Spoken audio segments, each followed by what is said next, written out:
Ladies and gentlemen, welcome to the first episode of our 9/11 series that we are launching here in 2025 for our continued 9/11 series that we've been doing over the past few years.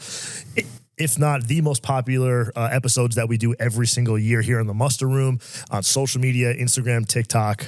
We just do very well. Everyone seems to be fascinated with 9/11, especially those who are overseas and all of our first responders here in the U.S. and families and friends of those who've lost a loved one in the line of duty, or maybe they were affected that day on 9/11. We are here. So this is a very, very special episode, and all the following episodes are going to be extremely special as well. We are here at the National Memorial for Flight 93. We're here in Shanksville, Pennsylvania, all because of this man right here, which we're going to get into in just a second. If for those of you that are watching on YouTube or any of the other streaming platforms, you can see that we're here in the classroom at the Flight 93 Memorial. We have a beautiful photo behind us that shows really beautiful yellow flowers and the Tower of Voices that we'll talk about at some point today.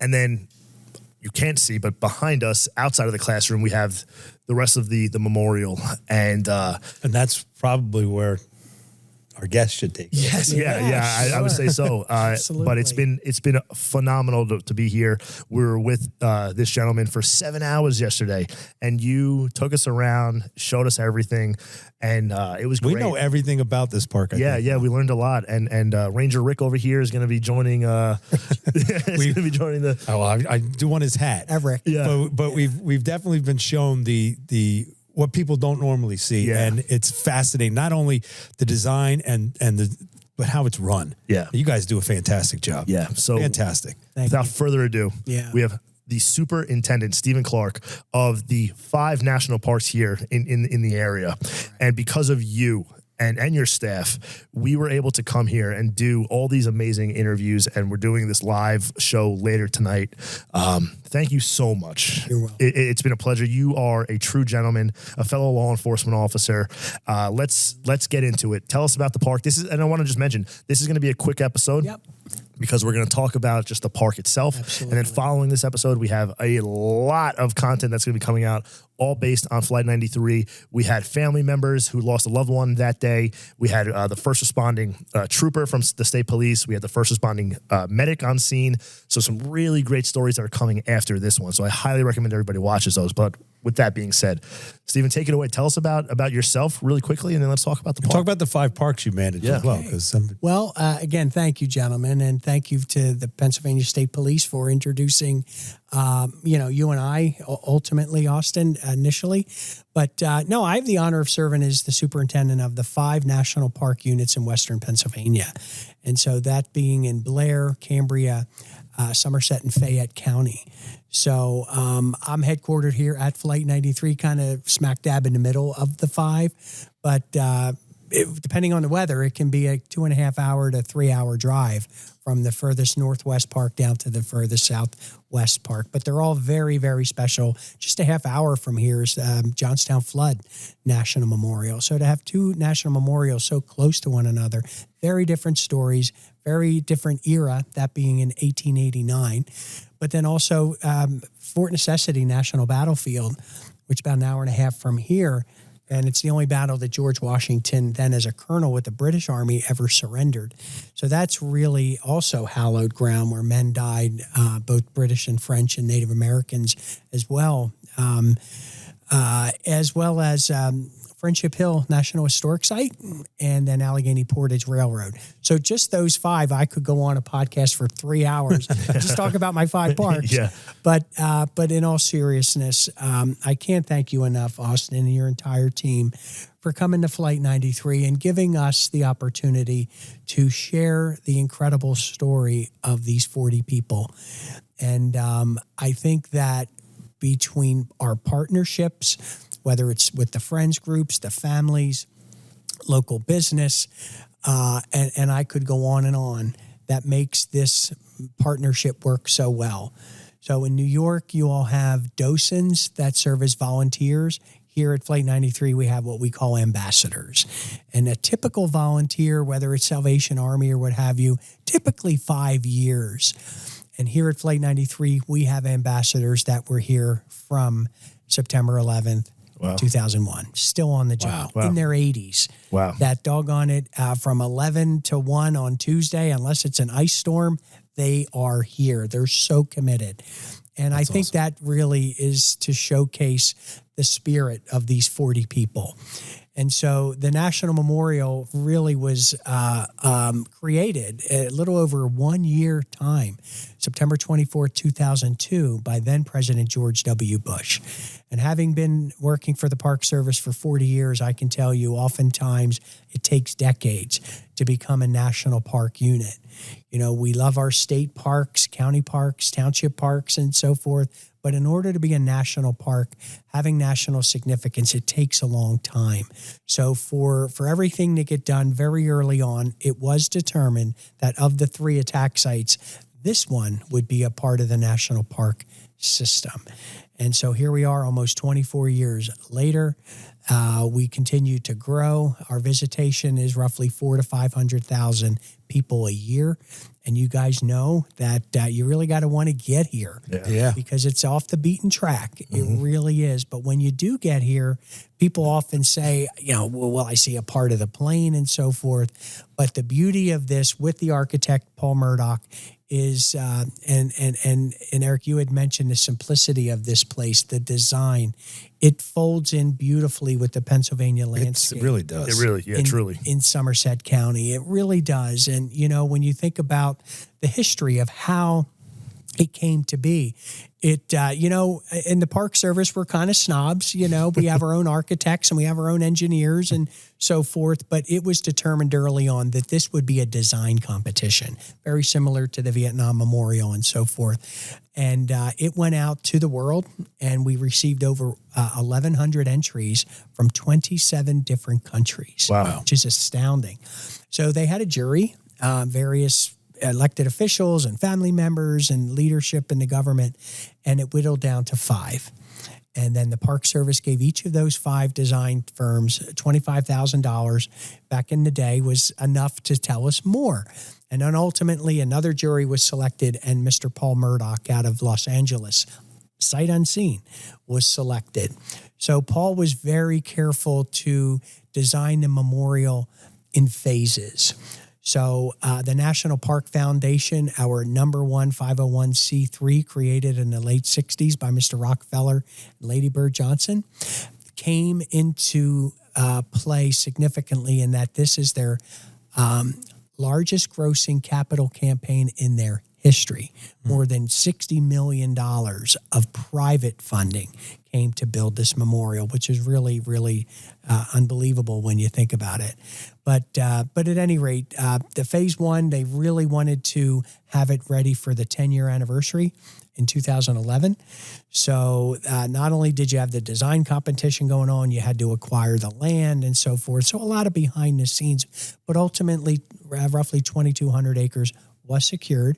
And in 2011, for the 10-year anniversary, the National Park Service and its partners dedicated the Wall of Names, which is right down below where we have the sacred ground, where the 17.5-ton sandstone boulder marks the impact site. And then subsequent to that, in 2015, the complex that we're in right now known as the Memorial Classroom and the Visitor Center, was dedicated. And then finally, the Tower of Voices, we dedicated the Tower of Voices September 9th, 2018. And so the Tower of Voices, and it really the largest musical instrument in the world, stands 93 feet high with 40 wind chimes. And yeah, I'm a Philadelphia guy, so I think of wind chimes, you know, down the shore, Wildwood, you know, Sea Isle. On your porch. Little, but these wind chimes are very special, very unique in a sense. Number one, they're anywhere from 200 to 300 pounds a piece. And they run from 6 feet, 8 feet, and 10 feet. And they're all driven by the beautiful Somerset winds. So, again, a beautiful part of the memorial. They sound amazing. They are. They do. Don't they, sir? Yeah. And again, we like to refer to the Tower of Voices as the welcoming beacon. But those are the three primary elements of the design and where we are today. Yeah. Well, again, it's beautiful. And thank you for allowing us to be here. Yes, sir. It's great. For those of you that do end up coming here to the park, don't go to the classroom thinking it's the welcome center. We've seen that so many times today and yesterday. Make sure to actually walk into the actual memorial and go left. Yes, and you'll see the National Memorial. And I mean, you'll see the museum itself. Yes. And what's inside the museum? Give everybody a little description. And by the way, all 5 parks here in Western Pennsylvania, to include Flight 93, are free. So again, some places are, $5, $8 or what have you. So you have a family, it can add up. All of our parks, including 93 here, are absolutely free. But when you go into the visitor center, it's that symbolism. I like to refer to it as veiled symbolism. So anytime you see a large wall change from more of a white wall to a black wall, the black is to symbolize the coal mining that went on here prior to 9/11. Where this area was basically a reclaimed strip mine and so forth. And so when you go through and you kind of serpentine through the various exhibits, tremendous objects that we have on loan from New York, from the Pentagon, and vice versa. We have objects on loan to those incredible places as well. But it's very unique, very special. But one thing I would really like to mention is our passion for education for children, because, they're the next generation of our leaders and as Americans and so forth. So Adam Schaefer, who's the chief of interpretation, and his entire team, we focus an awful lot on the curriculum based for 4th graders, 8th graders, 11th grader. Certainly the curriculum is appropriate for the age. But so many magical things happen. And if I may just share. Please. Yeah, you told us a story. Please do. Just a few days ago, in a sense that this was relayed to me by one of our rangers, Gregory Zaborowski. But grandparents came in from Kentucky, and in tow was their 10-year-old grandson. And the grandson apparently had articulated that he wanted to participate in a junior ranger program. And so a junior ranger program, you work with the ranger. He or she gives you a booklet and a little pencil. And which I want, by the way. Yeah, but you're going to do that. Yeah, Ranger Rick. And you go through the exhibits and we make it fun. Try this, little crossword puzzles and so forth. But it culminates into being sworn in as a junior ranger, and you get a little badge. It's a big day, and we take pictures in front of the American flag and everything. But in this particular case, it was a little different because this boy, his grandmother relayed to the ranger that he didn't speak. Very, very infrequent was the word that the grandmom used. So most likely when her grandson went to recite the pledge, he won't recite the pledge, but she would recite it for him. And of course, Gregory said, no problem. So that time came. And Gregory said to the little boy, okay, raise your right hand. And up that right hand went. And Gregory started to recite the Junior Ranger pledge.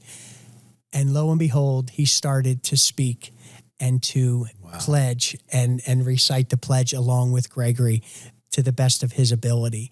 And so at that point, the grandma was crying. Everybody was crying. The grandma called the little boy's mom. She was crying. Again, it just illustrates the uniqueness of this special place, that in that very moment in time, the 40 and the mission of the National Park Service in this particular case really spoke to that little boy. Yeah. So much so that he uttered those words of the pledge. That's awesome. And it truly is awesome. And those things happen so often. And that I think that's what makes Flight 93 such a special place. It really is. We were talking about this yesterday as we were walking around. You were showing us every, the 3 sites are different, obviously, but every site that we've been to now, I've been to all 3. I could say that although very different, still very much the same.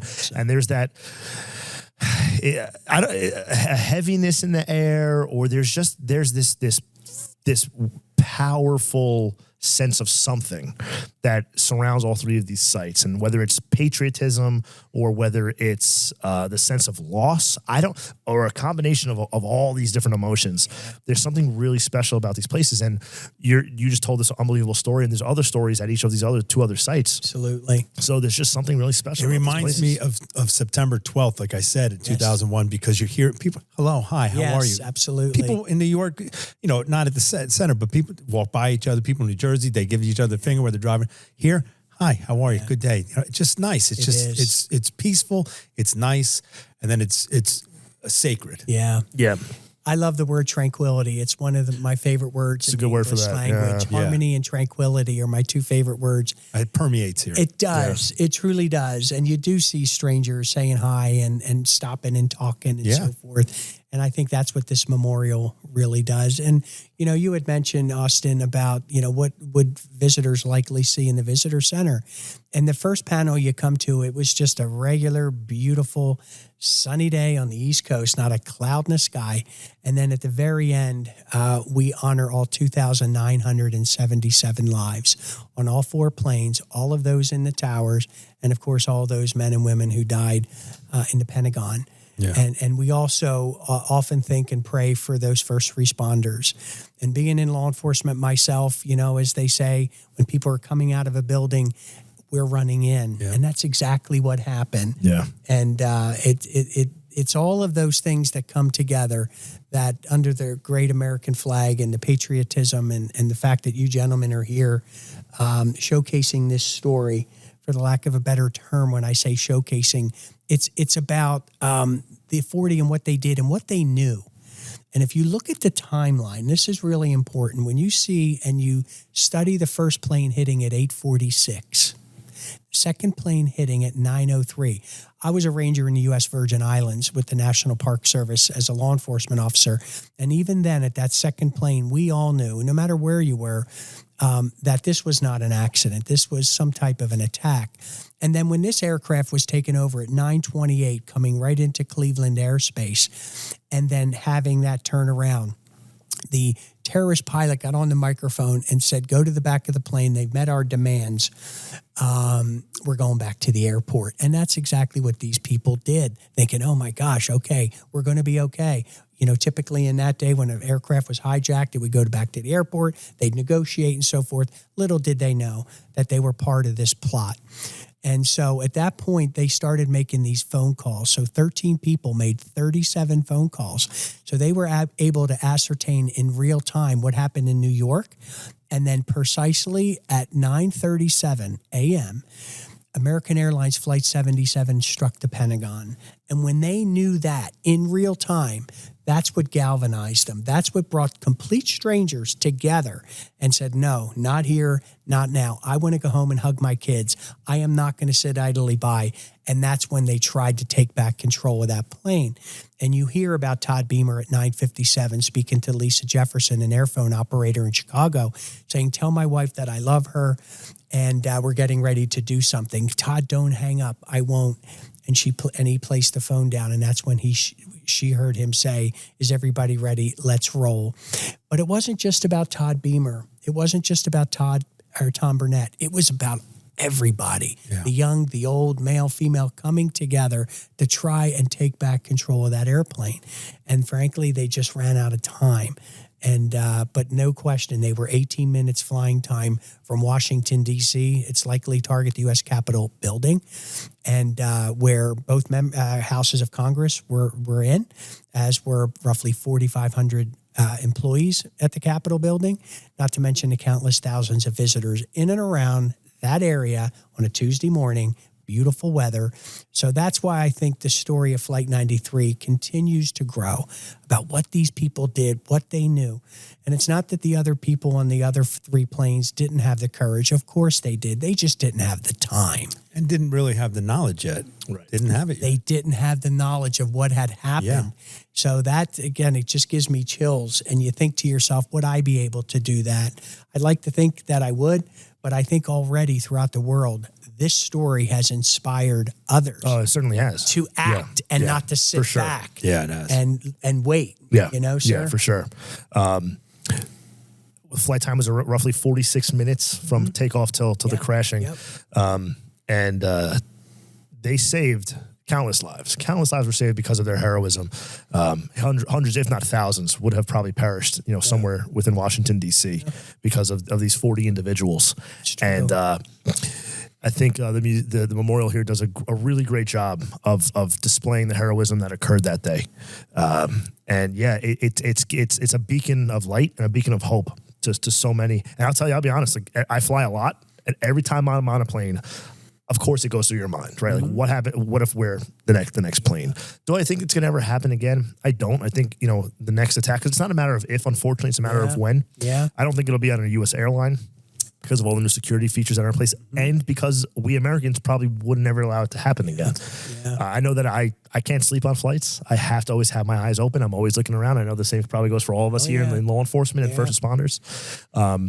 But it's because of them that if something were to happen, I know I'd be the first one to jump up and do something. I've flown ARM many times as a federal law enforcement officer, and you know how you meet the air marshals and other LEOs that are on the plane. And I would like to take a moment and thank our air marshals and all of law enforcement, county, state, federal, and certainly to our men and women of the United States military.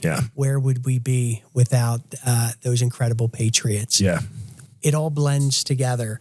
No matter where you are on the bus, you're driving the bus, you're in the middle of the bus, wherever you are, we're all on the bus in some capacity to make lives safe and provide that blanket of freedom, as they say. And whether you're in an NYPD, Chicago, or a National Park Service ranger at Yosemite, wherever you may be, trying to protect the people, it's an honorable position. And again, we certainly don't do it to drive a Lexus or a BMW. We do it because we love it. And believe it or not, I drive a Ford Ranger pickup. How appropriate. But in all seriousness, thanks to all of those who serve and have served. And you guys had mentioned going over to Patriot Park across the road here at Flight 93, where they honor over more than 7,000. That's amazing. 7,055. And 55 who have lost their life in the war on terror subsequent to 9/11. And I'd be remiss to mention, we mentioned this in previous podcasts, but being that this is the first one of the series, the 40 individuals were the first counterattack of Americans fighting back on the war on terror. No question. And as we say, they weren't Navy SEALs or police officers or Army Rangers. They literally were, number one, they were strangers for the most part, and they were civilians. They were business people. They were college students. Yet when they knew of what was happening, somehow I think that abject fear just turned into rage and courage. And I really believe that's exactly what happened. And they ran out of time, you know, when the aircraft ultimately inverted, went upside down and then lost its lift and then, crashed in the field. And one family member had mentioned, it's so sad that my loved one had to die, but if they did, it is really, I'm grateful that it happened here because of the great people in Western Pennsylvania and the region who came together to make sure that those troopers had something to eat in the middle of the night when it was 35 degrees and so forth as they were protecting the crime scene. Yeah, we've heard it time and time again now from all the other podcasts that we've done that we had mentioned this in another show, that it's very different. This site is so different because the two other sites were metropolitan areas, right? So easy to get resources. Here, complete opposite. It's like out in the middle of nowhere. It is. Yeah, and to hear that the community came together, not within hours or literal minutes. They were the first on scene with some of the troopers first on scene, and they were bringing resources to these, the first responders that were here, and blankets and tents and food and water, and it's just great. And I think Western Pennsylvania and the beautiful mountains and the trees and all the wildlife that we've seen, the deer that's running wild here. I mean, it's I think this is Americana, right? This is true. This is America, and it's beautiful. Well, and I'm humbled by the stories I've heard. I'm humbled by the heroes that we've interviewed and talked to. And it's true, sir. It's amazing. Yeah. It really is. It's a 9/11 series, but it's a series of heroes. That's what this particular next few episodes is really going to be titled. It's a series of heroes. And Stephen, I can't thank you enough for allowing us to be here. It's true honor. And just so everyone knows, when I got in contact with the state police, they put me in contact with you.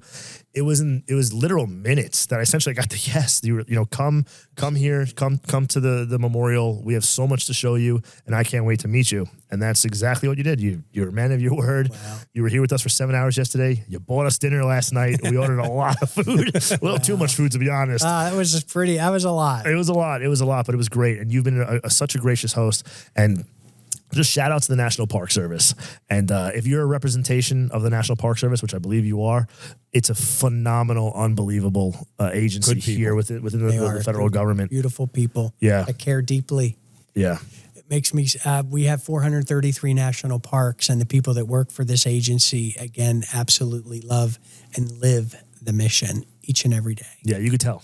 You could easily see it here just by walking the grounds. You could see it just coming. When we came here yesterday, we saw them taking care of the trees and the grass, and I mean, there's a lot of grass and trees to take care of here at this memorial. There is. Yes, sir. Yeah, it's beautiful. So again, thank you so much for allowing us to do this, and it's been an honor, a pleasure, truly. And for those, we are the official podcast of the National. I was almost said forest, the National Park Service. Park Service. I'll have to talk to Corinne. Yeah, I don't know about that. I don't want to get us in trouble. But we have another partner. That's what I look at. Yeah, right? Another partner. And we'd be happy to come back here anytime you'd have us. You're more than welcome. Absolutely. And with that being said, if you are listening or watching, again, this is just the first episode of many more to come. So make sure to tune in, whether it be on the Muster Room Podcast, Instagram, Facebook, YouTube, the Officer Glick platform, whatever it may be. This is just number one. Musterroom.com. The musterroom.com. You'll see this. Share it with your friends, because without you guys, our listeners, we wouldn't be able to do this. There'd be zero platform to have. So share this, like this, spread the word. I have a feeling this is going to get tens of thousands, if not hundreds of thousands of views between the next few weeks. The best way to get information, kind of the comprehensive element, would be NPS, nationalparkservice.gov. And then from that, you can scroll down to Flight 93, and it has all the information. For me personally, we have visitation 12 months out of the year, without question. Our fall foliage, so your August, September, October, is really, really heavily visited. To me, October is the most beautiful month for me anyway. I'm a January baby. But again, even when your nostril hairs freeze, when it's minus 15 and it's so cold, it's the 9th highest peak in the Commonwealth of Pennsylvania, people still come. Trucks still come. Steady stream of people. Families still come. Yeah. And it's minus 15. And so forth. And so, anytime you can make it, but again, you have to want to get here. Yeah. And so forth. But that's how I would recommend, again, nps.gov, and then Flight 93, or any of our 5 parks here in Western Pennsylvania. But the visitation, and I can tell you right now, feel free to call our headquarters. Call my direct number, 814-893-6531. 6531. And again, I work for the American people, and you better be careful. You're going to be getting requests for private tours. I'll tell you. Well, and again, I do so many programs for our federal agencies, state agencies, and it gives me so much joy, you can tell, you can see it, to really talk about the mission and this particular story of the 40 and 9/11 and what happened in New York and at the Pentagon, and how collectively they all work together. And again, it's been an honor. Yeah, it's an honor for us. So again, thank you. Thank you for those that are listening. It's been another episode of the Muster Room Podcast. Make sure to tune in, because following this episode, we'll officially launch all of the rest of the 9/11 series here at the Flight 93 National Memorial. Take care. Be safe. See you soon.